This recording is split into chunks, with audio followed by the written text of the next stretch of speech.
Hey YouTube. So this is what I got for Christmas this year, 2016 in case you're watching this video ages down the line. I got a couple of Joby Gorillapods. So I've got this one, which is the Zoom SLR, I believe, and then I've got this model. I'm not entirely sure which one it is, but it's the it comes with this adapter. So we got a normal camera mount there, 1/4 inch mount. That's quick release, so you can screw that on just using a coin or a flathead screwdriver.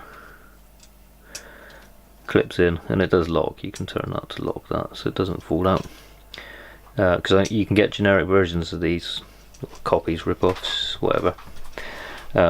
And the Joby stuff isn't the cheapest. To a pro photographer it's cheap stuff, but to a hobbyist like me, a complete amateur that leaves his camera on auto, these are a bit more expensive, and yeah, the quality should be, I believe that Joby are the original people that brought this to market, so it should be the best quality, and they seem to be the more expensive makes. So got this one. It will take a point and shoot camera. So my little Canon SX that I used to shoot YouTube on screws right on in. So this one's got the battery in and everything, and yeah, it holds it reasonably well. So you can mount it around stuff. So if this was, say my arm was a branch, you can put it around. I mean, it's not going to go around anything much thicker than that.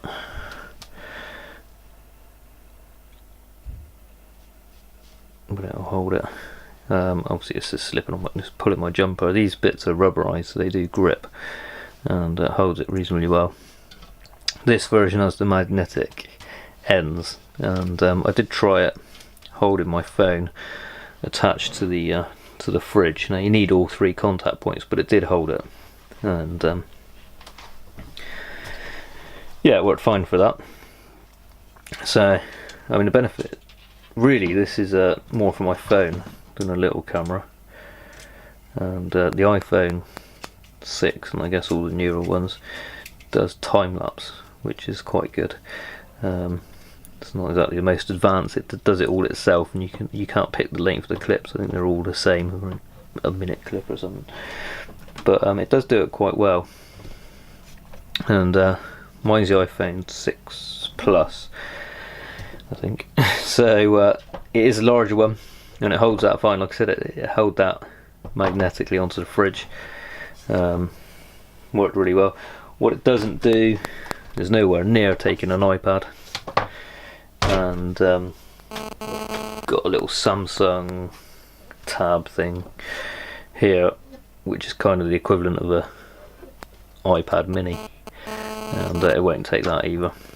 But you're better off using a phone anyway if you've got a smartphone for photos, and that it does work perfectly. There's a little bit, that's the 6 Plus, and you do get a little bit extra. There's probably another 15mm, 20mm. You obviously cannot put it in that way, there's no way it will reach, and you're a bit limited on movement, although you've got that movement there in this ball head, and then you can make this sit where it is, which brings us on to the Zoom. And this is a lot more sturdy. So this one takes my main camera that you're on at the minute, which is it's not a DLSR, it's a sort of bridge camera, I think you call it, maybe. It's a fixed lens FZ1000, but this is designed for that sort of camera. Large, it'll take a point and shoot. I've got the thread adapter on, which comes with it, so that's a larger thread, but it does screw straight onto there otherwise. And it'll take that perfectly, hold it real rigid. And it's not magnetic. The ends of these and all these the whitish off-white parts are rubberized, so they've got quite good grip. Again on there, and that's pretty sturdy. I mean, probably can stand on it, but yeah, that's some serious weight you can put onto there for what it is. So I got that for Christmas, and then one problem, put the camera on it, tried it out, and it soon became apparent, I mean straight away became apparent that it's a bit limited. So I went online and looked for a ball head. Now, to any serious photographer, 30 quid on a ball head is cheap, and probably cheap and nasty, but to me, the ball head for the Joby, and it was £32, so probably $40 or so. I just thought it was excessive, and even then it wasn't very good. They do a better one, the Ballhead X, which I think was over £50, so over $60 I would guess, although America probably get it cheaper than us rather than the direct conversion. But in the bottom of the pages on Amazon, people also had looked at some alternatives. Now this one was £20, but it does come with different brand names on, you know, random off brands from China or wherever. And I believe this one was sort of down maybe less than £15, but I wanted it Prime, and this was the only one on Prime I could get next day delivered, so I went with that. It's all aluminium. It's sort of quick release. You got this, so you mount this plate onto it, slide that in there, tighten that up, and it fits on. And I've been really impressed. The reviews are generally good. There's a few negative reviews. It's not the smoothest, but you know what, it works, and you can get away with it. So both of those screws fix that into position. This one allows you to rotate on this scale here.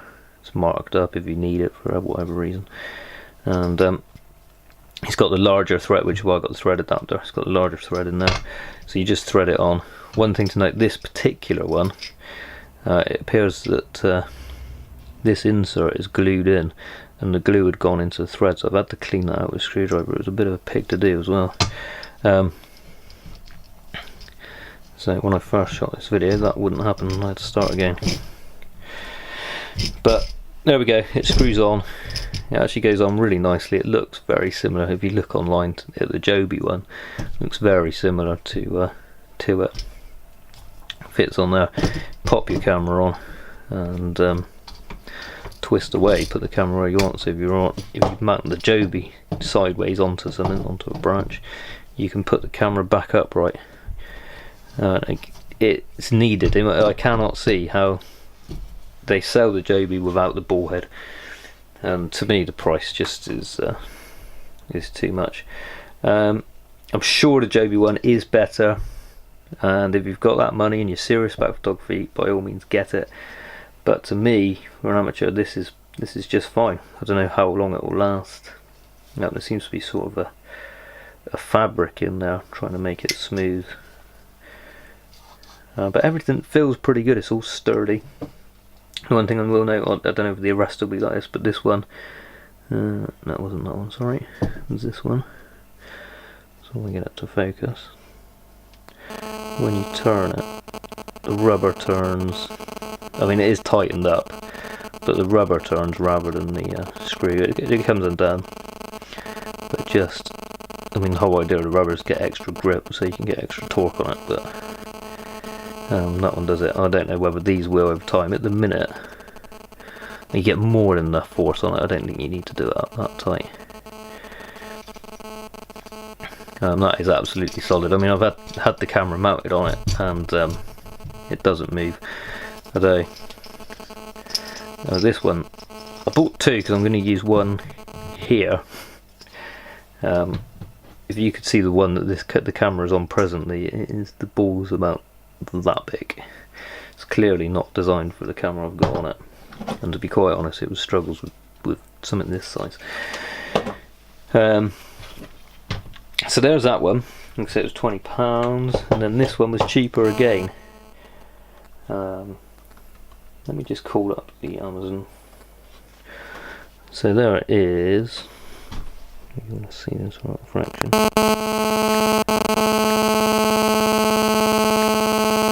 So those are the exact ones.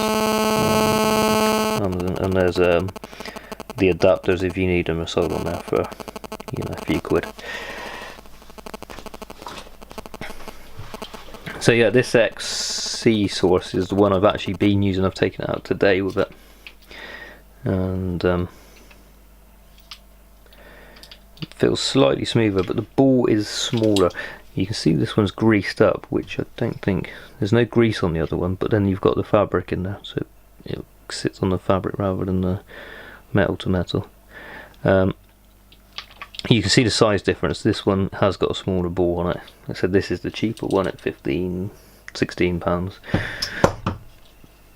But again, it's all metal. There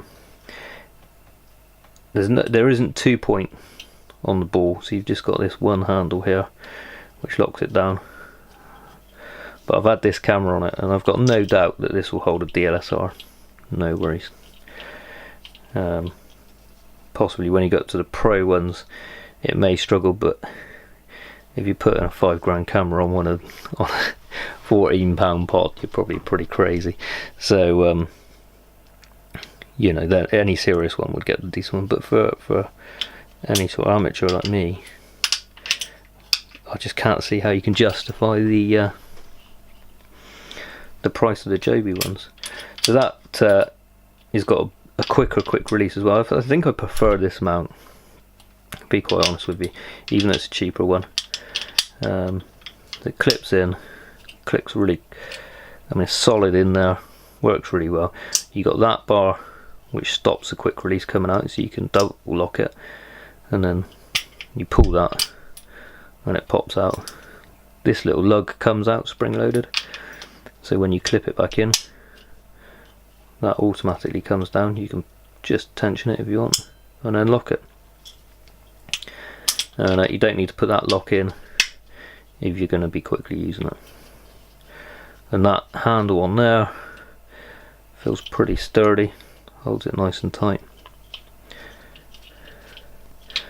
and does that.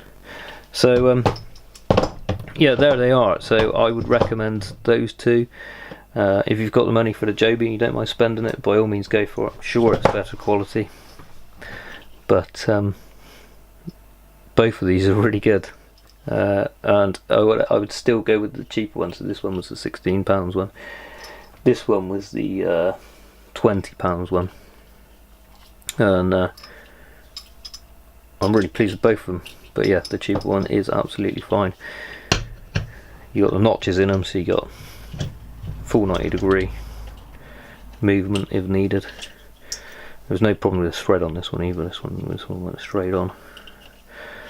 And yeah, if you got the Joby mounted onto something like that, you can put it back upright.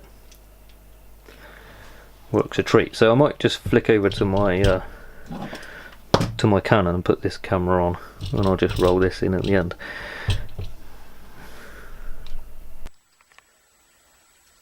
Right, so here we are filming on the Canon SX. Now, I'll be interested to see how the quality compares to the Panasonic. This should still be full HD. But anyway, there is the camera I was using, complete with the microphone. Yes, it's on backwards because I stand behind the camera.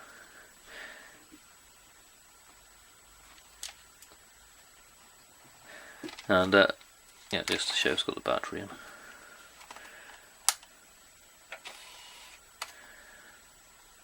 So that is the full weight of it, and the Joby can't support that just off of one leg. It flexes, but off of two, you know, that's supporting it fine. And the Joby is gonna give way before that ball mount, I am sure of it. So there it is. I mean, this is, though it's not a DLSR, I mean, this is probably as big as you get without going to a DLSR, and any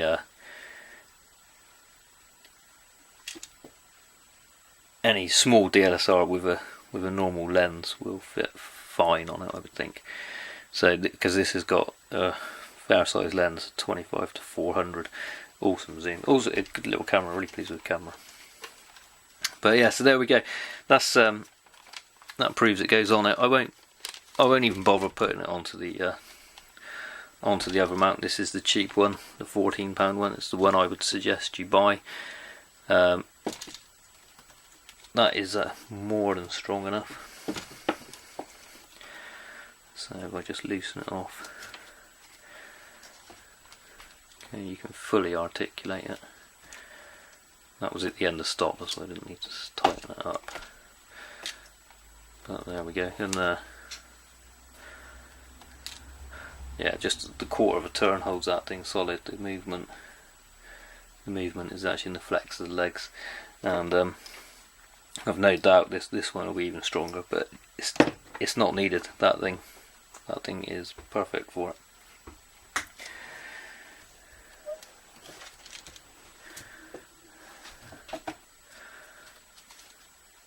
Like I said, yeah, it's just too much flex. I mean, if you're gripping something with all three legs, there's no problem, but one leg can't quite support this setup.